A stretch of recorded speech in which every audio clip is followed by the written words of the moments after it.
স্টুডেন্টরা, আজকে আমি তোমাদের শেখাবো হচ্ছে মে, মাইট, মাস্ট এবং খুডের তুলনা। সো বিভিন্ন সেন্টেন্সে আমরা দেখতে পাই যে মে, মাইট, মাস্ট থাকে এবং বাট আমরা বুঝতে পারি না যে আমরা কোথায় মে ব্যবহার করব এবং কোথায় মাইট ব্যবহার করব। এবং এই বিষয়টিকে বোঝানোর জন্য আমি আজকে একটা সিম্পল উদাহরণের মাধ্যমে একদম সহজে বাক্যের মাধ্যমে ক্লিয়ারলি বুঝিয়ে দেব যে কোথায় কোন অর্থটা বসবে। তো এর জন্য আমরা একটা উদাহরণ নিচ্ছি, সেটা হচ্ছে একটা স্কুলে ধরো আম, একটা ছাত্র, রুবেল নামের একটা ছাত্র সে স্কুলে পড়ে। তো রুবেল একদিন ক্লাসে আসে নাই।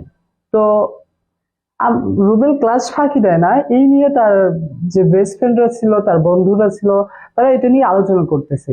তো রুবেলের ফ্রেন্ড টুটুল উনি প্রশ্ন করতেছে যে রুবেল কেন ক্লাসে আসে নাই। তো এর বিভিন্ন উত্তর হতে পারে, আমরা সেই উত্তরগুলো এই মাইট, মাস্ট এবং খুড দিয়ে বোঝাবো যে আসলে আহ, কিরকম অর্থ প্রদান করে এই ওয়ার্ডগুলো। তো প্রথম ক্ষেত্রে আমরা বলবো যে হি মাস্ট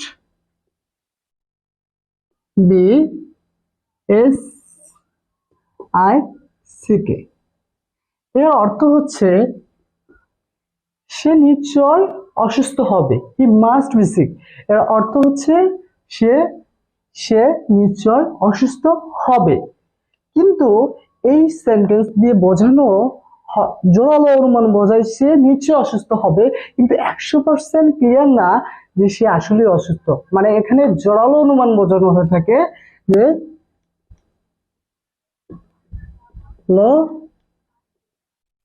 অনুমান, কিন্তু 100%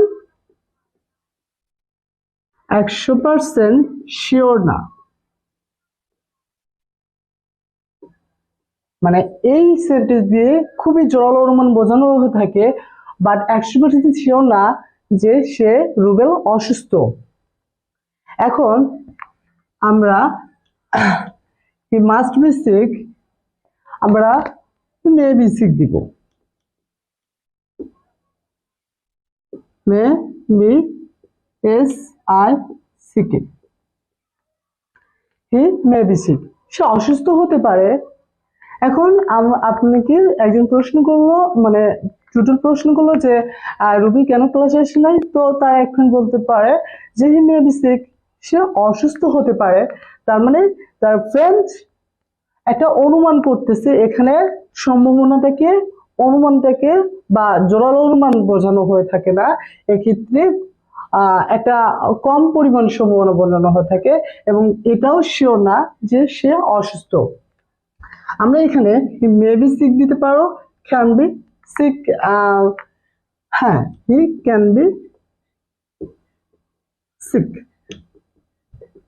সে অসুস্থ হতে পারে। দুইটা অট, দুইটা হার্ব মেবি ক্যান বি একই অর্থ প্রকাশ করবে, বাট এগুলো জোরালো অনুমান বোঝায় না এবং 100% শিওর না যে রুবেল অসুস্থ। এখন আমরা আসতেছি যে হি মাস্ট বি গেল, ক্যান বি, মেবি দুইটা গেল। এখন আমরা আসবো যে হি মাইট বি,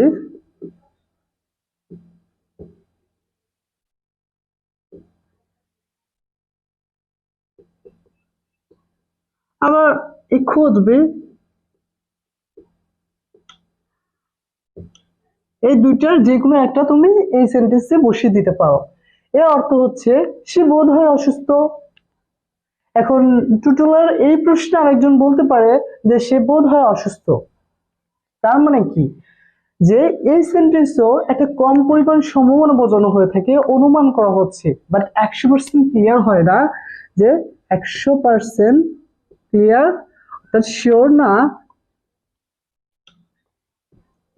না যে রুবেল অসুস্থ। তার মানে এই যে আমরা মে, মাইট, খুঁজ এইগুলো যে ওয়ার্ডগুলো ইউজ করে বাক্যগুলো অর্থ বের করলাম, এর কোনোটাই দিয়ে বাক্যের মধ্যে 100% ক্লিয়ার হয়ে যায় না যে সেই ব্যক্তি অসুস্থ।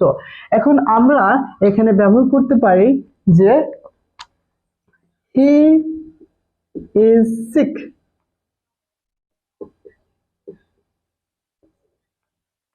এর অর্থ হচ্ছে সে অসুস্থ, এবং এই সেন্টেন্স দিয়ে 100% অনুমান করা হয় যে রুবেল অসুস্থ। এবং এই সেন্টেন্স দিয়ে যদি কেউ বলে, যে টুটুলকে যদি কেউ বলে রুবেল ইজ সিক, অর্থাৎ রুবেল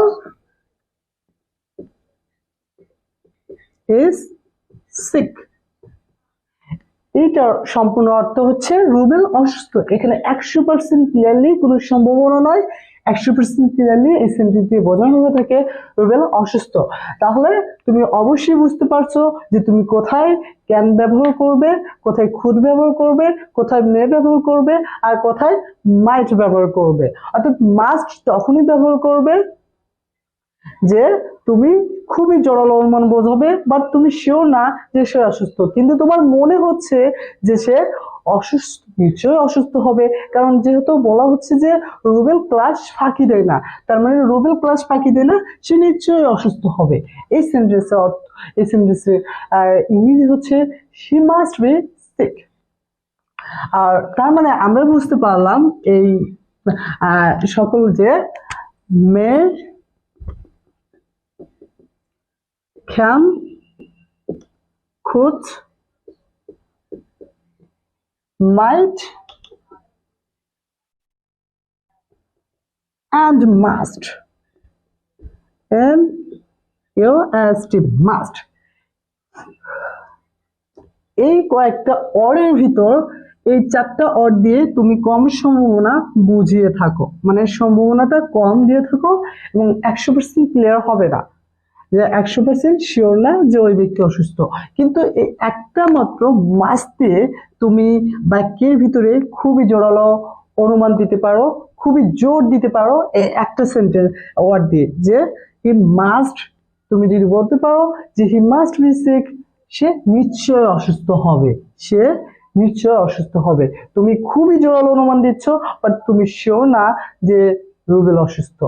এন্ড তুমি যদি এই ওয়ার্ড গুলো ব্যবহার করো, he may be, he can be, he could be, he might be, তাহলে তোমার সম্ভাবনাটা খুবই কম এবং 100% শিওর না যে সে অসুস্থ। এবং তুমি যদি হি ইজ দিয়ে থাকো, তাহলে এটা পরে 100% ক্লিয়ার যে রুবেল অসুস্থ। তো আশা করি তুমি আমার এই ভিডিওটা দেখে অবশ্যই বুঝতে পারছো যে কোথায় তুমি ক্যান ব্যবহার করবে, কোথায় তুমি মে ব্যবহার করবে, এবং কোথায় তুমি মাইট ব্যবহার করবে, এবং মাস্ট কোথায় ব্যবহার করবে। আশা করি এরপর থেকে কোথাও তোমার প্রবলেম হবে না।